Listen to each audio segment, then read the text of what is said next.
Empat amalan ni I memang akan buat setiap pagi tau korang. Ini pada I memang very powerful lah untuk pembuka pintu rezeki I. Assalamualaikum and hai korang. Hari ni I nak share dengan korang apa doa yang murah rezeki yang very powerful yang I amalkan daripada awal-awal newbie dulu I buat affiliate sampai sekarang untuk maintain 6 angka sales setiap bulan.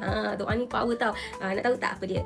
Okay, yang ni I dapat dari my mom tau. My mom yang bagi dia surah Al-Maidah ayat 114. Doa dia berbunyi Rabbana anzil alaina ma'idatan minas sama'i takunu lana idan li awwalina wa akhirina wa ayatan mink warzuqna wa anta khairur razikin. Doa ni korang bacalah setiap kali selepas solat. Memang power sangat doa ni tau. Ini ada lagi satu ayat yang I rasa orang dah biasa dengar kan. Baca ayat ni, inna fatahna laka fatham mubina.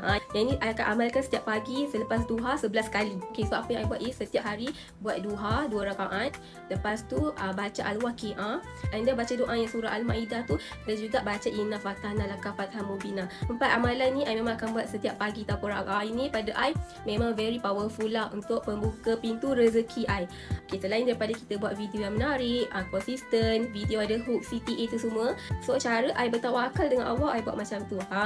Dapat sesuatu tak? So kalau korang rasa video ni bermanfaat, korang bolehlah share juga ke orang lain, so that orang lain pun boleh amalkan. Manalah tahu nanti lepas ni rezeki dia orang pun meletup-letup kan. Sebelum ni I tak nak share tau, sebab I rasa macam itu macam I punya senjata. Tapi tak apalah, I share je lah kan dengan orang.